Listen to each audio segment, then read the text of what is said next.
दोस्तों, अगर मैं आपसे कहूं कि आज से 3 दशक पहले पेप्सी जैसी कंपनी के पास दुनिया की छठी सबसे बड़ी सेना थी, तो आप शायद आश्चर्य से भर जाएंगे। लेकिन ये बात बिल्कुल सच है। सन 1989 में पेप्सी कंपनी के पास दुनिया की छठे नंबर की सबसे बड़ी समुद्री सेना थी, जिसमें 17 पनडुब्बियां, एक विध्वंसक, एक क्रूज़र और एक युद्धपोत शामिल था। अब आप ये बात सोचने के लिए मजबूर हो जाएंगे कि सॉफ्ट ड्रिंक बनाने वाली इस कंपनी को इतनी बड़ी सेना की क्या ज़रूरत पड़ गई। तो दोस्तों, आइए जानते हैं इस कहानी की पूरी सच्चाई। लेकिन आगे बढ़ने से पहले मैं आपका दोस्त सैम अपने इस YouTube channel super Sam story में आपका स्वागत करता हूं और आशा करता हूं कि आप सभी स्वस्थ और सुरक्षित होंगे।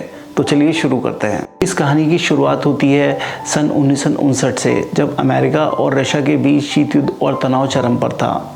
तत्कालीन अमेरिकी राष्ट्रपति आइजनहावर को इस तनाव को कम करने का एक विचार आता है और वो अमेरिकी संस्कृति और उसके उत्पादों की एक प्रदर्शनी सोवियत संघ में लगाना चाहते थे, और इस काम का जिम्मा उन्होंने तत्कालीन उपराष्ट्रपति रिचर्ड निक्सन को दिया। रिचर्ड निक्सन ने भी आनन फानन में सोवियत संघ के तत्कालीन प्रधानमंत्री निकिता ख्रुश्चोव से मुलाकात की।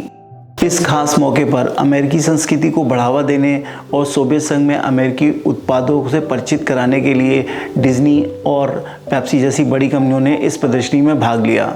इस प्रदर्शनी के उद्घाटन समारोह में ही अमेरिकी उपराष्ट्रपति रिचर्ड निक्सन और सोवियत संघ के प्रधानमंत्री ख्रुश्चोव के बीच कोई बहस छिड़ गई, और बहस कुछ इतनी आगे बढ़ गई कि इस बहस में उन दोनों के बीच बचाव करने के लिए पेप्सी के वाइस प्रेसिडेंट डोनाल्ड किंडल को बीच में आना पड़ा। इस बीच पेप्सी के उपाध्यक्ष डोनाल्ड किंडल ने सोवियत नेता निकिता ख्रुश्चोव का गुस्सा शांत करने के लिए उन्हें पेप्सी का एक प्याला थमा दिया। निकिता को यह पेय इतना पसंद आया कि उन्होंने तुरंत सोवियत संघ में इसके प्रवेश की अनुमति दे दी। ये वास्तव में डोनाल्ड किंडल की एक शातिर मार्केटिंग स्ट्रैटेजी थी। ये कदम उनके कैरियर के लिए बेहद मददगार साबित हुआ और उन्हें पेप्सी के CEO के रूप में नियुक्त कर दिया गया।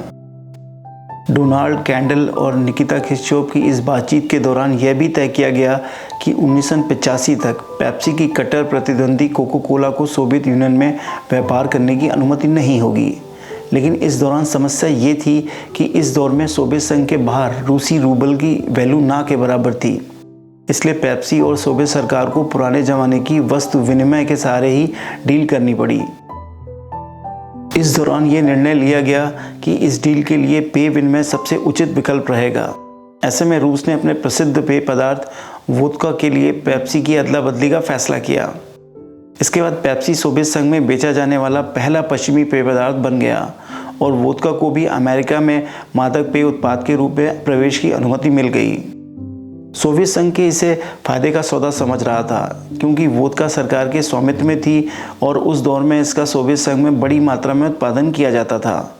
सन 1989 तक पेप्सी ने सोवियत बाजार को सालाना $3 अरब तक बढ़ा दिया था। लेकिन उधर अमेरिका में वोदका को लेकर समस्याएं पैदा होने लगी। इसके पीछे 2 कारण थे। पहला ये कि पेप्सी को वोदका की बराबर मात्रा की आवश्यकता नहीं थी। दूसरा, सोवियत संघ द्वारा अफगानिस्तान पर आक्रमण के चलते अमेरिका में वोदका की बिक्री बेहद कम हो गई थी। सोवियत सरकार पेप्सी की आपूर्ति को बनाए रखने के लिए बेताब थी, लेकिन उसके सामने एक समस्या खड़ी हो गई थी कि पेप्सी को भुगतान कैसे किया जाए। पेप्सी कंपनी का भी $3 अरब का बकाया सोवियत सरकार के ऊपर हो चुका था।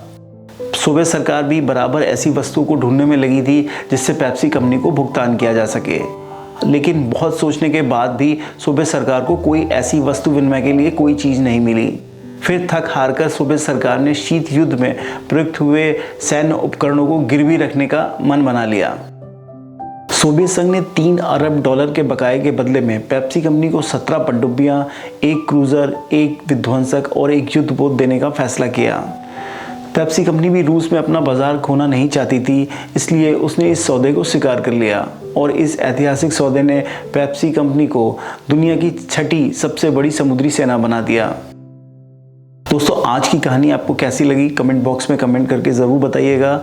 और जो लोग अभी हमारे इस YouTube चैनल पर नए हैं, जिन्होंने इसे सब्सक्राइब नहीं किया है, तो उनसे रिक्वेस्ट है, इल्तजा है, गुजारिश है कि please subscribe this YouTube channel, और साथ में इस बेल आइकन को दबाना मत भूलिएगा, जिससे कि आपको लेटेस्ट अपडेट्स मिलते रहें। फिर मिलेंगे एक हैरान कर देने वाली कहानी के साथ। तब तक के लिए गुड डे, शब खैर, जय हिंद।